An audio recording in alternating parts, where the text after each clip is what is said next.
literally nowhere else in the world. So this is part of Blizzard's, I think they call it evolving terrain or evolving world mantra, and it's just made this part of the game amazing. I really like it, and like I said, this part, 1 to 60 especially, is the best WoW has ever been, in my opinion.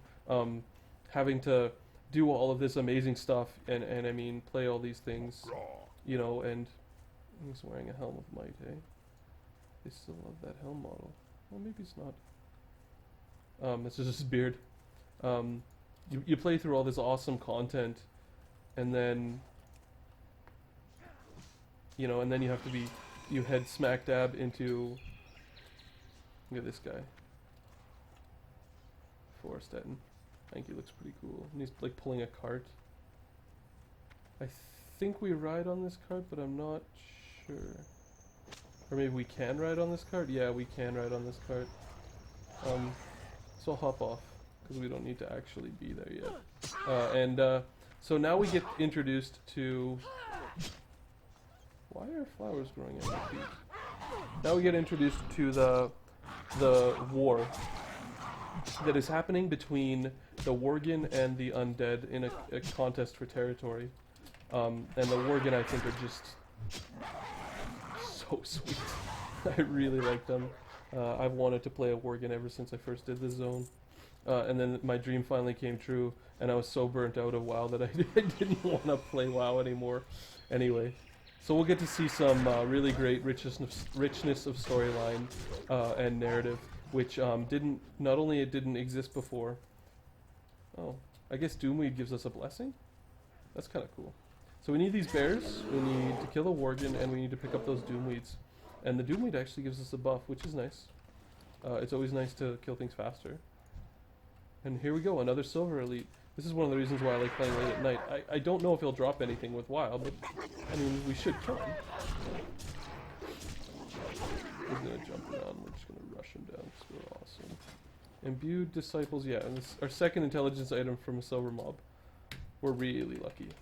And that'll become permanent when I start doing LPs of Magic the Gathering. Which I'm very much looking forward to. I hope clean beast guts, so we can kill any beast. I hope there will be an interest for Magic. It's a big part of my life right now, you know, playing at least local tournament Magic and all that kind of stuff. I really like it. And the Worgen models are awesome. I think maybe, well, I shouldn't say that. I don't want to sort of promise anything I'm not going to deliver on.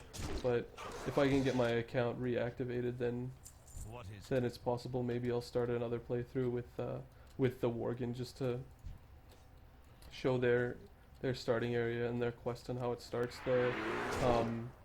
The first couple of quests I did were amazing. I didn't want to play I didn't want to play WoW anymore, so I never finished it. So it would be sort of semi-blind like this one. I've done all these quests now, now that we're out of Tirisfal Glades. So it won't be nearly as blind, and you won't hear me being like, oh, awesome! I'm not sure I want to charge in there. How many? Yeah, whatever. I could take them. I got 30 rage. Oh, nobody else came. Alright, fine.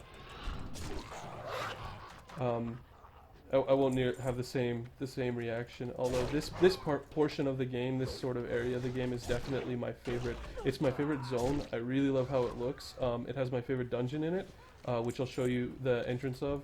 I don't think I can actually go inside. I might be able to, but I don't think so.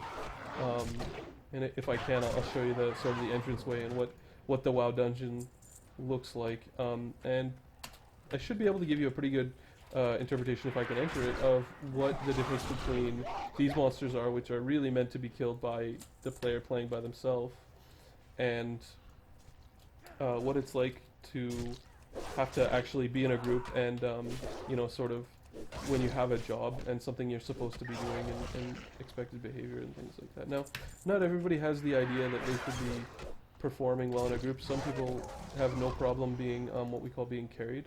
I am not one of those people. if I don't do my job in a group, I feel very bad. And I don't really think, aside from possibly when I was just starting WoW, that I've ever actually been quote-unquote carried. I've done it lots in Heroes of Newerth, which may be a game I'll play on camera. I'm not 100% sure. I'm nowhere near as good at Heroes of Newerth as I am at WoW. So, and Heroes of Newerth is kind of a tough audience, shall we say. So yeah, there's definitely that. It's also like a team combat game, more similar to an FPS in design than an RPG. So 2 diseased guts. There seems to be lots of animals by the shore, so we'll just want to hug the shore.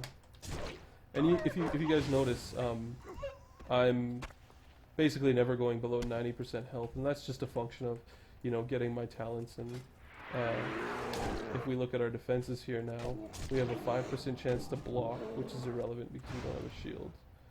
5% chance to parry and a 5% chance to dodge, which means just training that one ability parry made it 5% more difficult for all these monsters to actually hit us.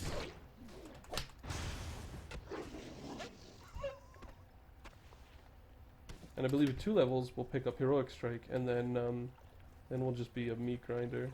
Which is one of the things I love about Fury, is that you really do feel like a meat grinder. You just churn through guys, and it's very sort of a tempo focused spec. You know, the more damage you do, the more damage you can do, and it's been that way since basically they put it in the game. Back when there really was only one functional spec for warriors, which was arms. The old 31, 15, 5. Or 31, 5, 15. Yeah, 31, 5, 15. Something like that. And everybody and their dog had 31 arms because there was literally no other spec for warriors. Alright, so we've gotten everything except for our guts. So we're gonna go looking for more of these guys. And you'll notice I have pretty big level advantage now. That's just a function of me being a bit of a completionist and us doing this part of Tears Fall Glades, which is definitely not required. It's sort of bonus, I think. And especially if you start doing dungeons, you'll actually begin to outlevel the quest curve by quite a bit. Alright, so we're gonna go turn in, which is good because our bags are full. Which you'll notice, even though we have a new bag, our bags are full. Huge pain in the butt, but what are you gonna do? So this guy has, I'm willing to bet that that's either a faction flying mount or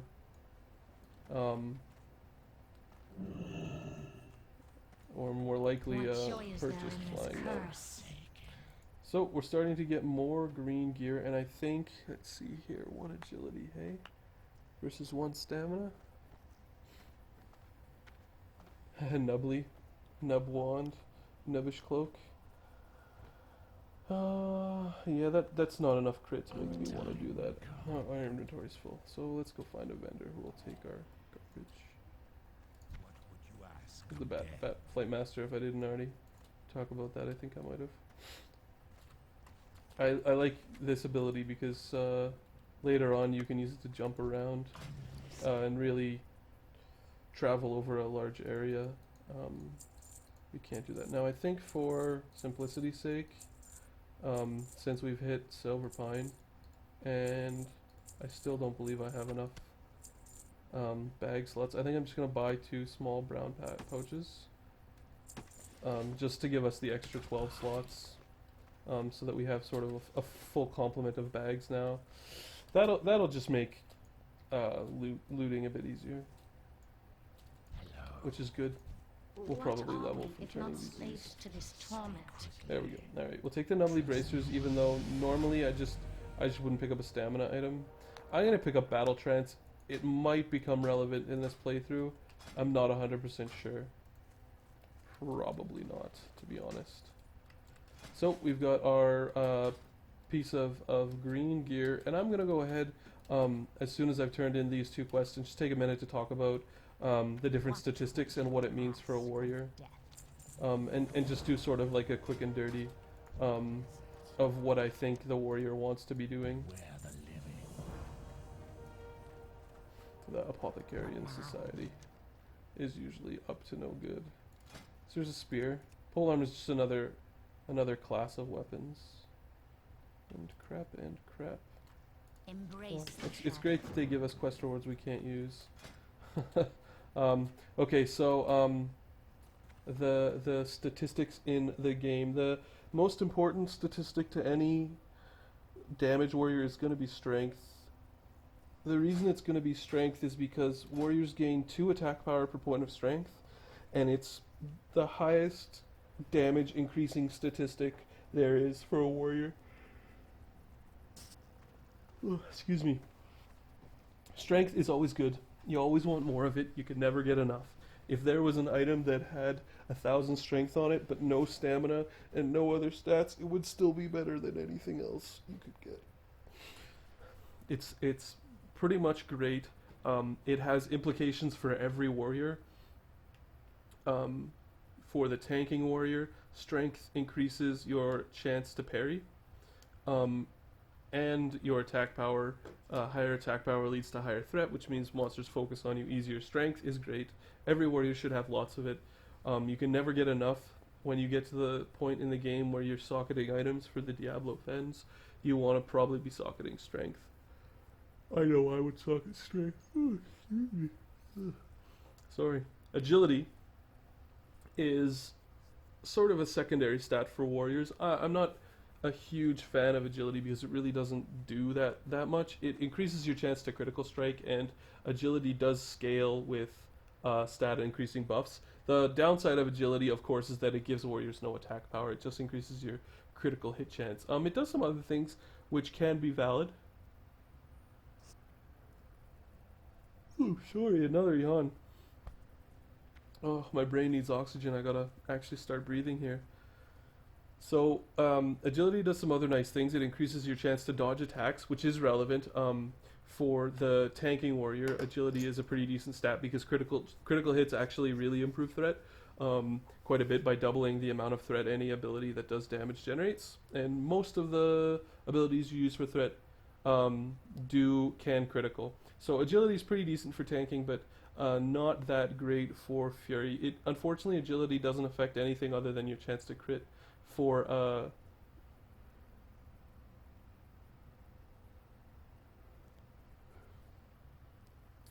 the damage warrior. Stamina increases your hit points by, I think it's 10 hit points per stamina.